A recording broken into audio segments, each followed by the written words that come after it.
So if you're human and alive, bending over is probably a part of your day. It sucks when you're dealing with a chronic sense of pain, a chronic level of tightness every time you go to do something that requires you to bend.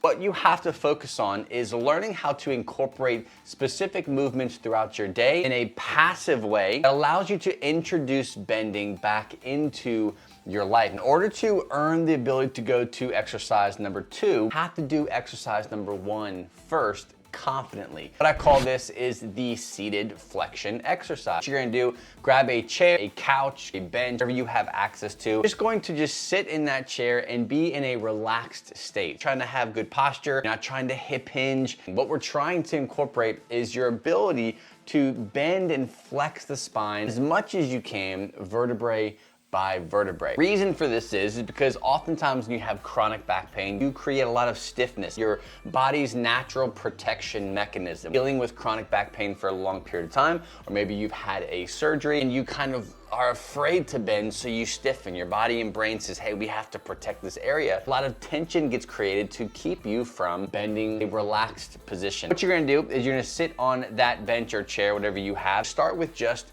your head. Tilt your head down, put your chin to your chest. Think about rolling yourself up like a sleeping bag. Roll yourself up and you're gonna go vertebrae by vertebrae. Check in with is your brain thinking about what you are actually doing. I want you to really focus on bending vertebrae by vertebrae, only going as deep as your body will allow you to go. It will become a point in your flexion, you're bending forward. You're gonna get a lot of feedback. Those tight muscles are gonna say, hey, I don't want you doing this. I want you to go into it about 25% into that tight feeling. Just take deep breaths, just hang out, relax. Something I want you to be checking in with, am I relaxed? Am I soft? Am I able to just allow myself to let go and not guard while doing this exercise? Final tip with this exercise is make sure you are inhaling or exhaling as you are going down into this position. Oftentimes, you find yourself protecting, guarding, restricting.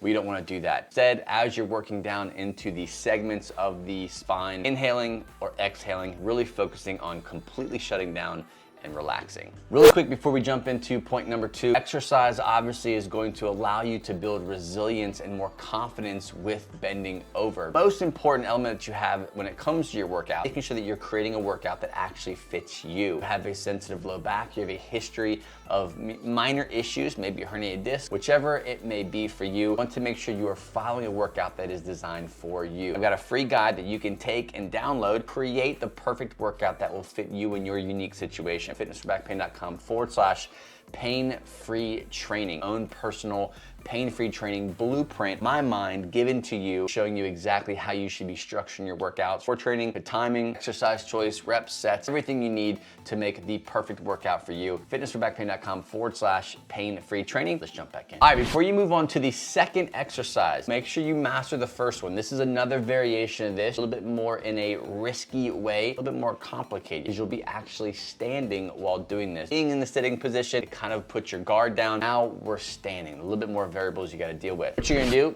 is stand up, grab a stability ball. Make sure you get one that's actually inflated. If you don't have one, you can really kind of crush some pillows, get a bunch of pillows, put something so you're actually really hugging this item, kind of give you some stability. I like using a ball, but you can use whichever as long as you have that stability. You're gonna be essentially doing the same thing, except you won't be able to kind of really get an aggressive bend in because that ball or that item is kind of keeping you fixed. What you're doing is you're focusing on just bending the spine in a less aggressive way. Key thing here is go really, really slow. Inhale, exhale strategy that I gave you. You're not trying to hold your breath and do this. Exhale, relax. And when you find a place that's starting to pull or stretch that low back, hang out right above that threshold. Because when you get back up, it's gonna talk back and it's not gonna be happy. This is not like yoga, not like stretching to lengthen a muscle. It's not how it works when you're dealing with chronic back tightness. You have to go inch by inch by inch, earn this ability to release this tension when dealing with flexion. When you're doing this, you're gonna want to go eventually a little bit deeper. Prefer people to do is have a slight bend in the knees. Don't just lock your legs out and just bend at the waist. Really trying to emphasize spinal flexion. It's not a time where you're trying to hip hinge, have perfect form, embrace your abs. We're not trying to do that. Body's designed to bend, it's designed to flex. So this exercise is designed to teach you how to do it safely and confidently. You can follow the same steps that you followed with the sitting flexion exercise. It's just now you are standing. Start small, break it down into segments. Inhale, exhale when you do this exercise. Have something, squeeze it nice and tight, but also think while you're bending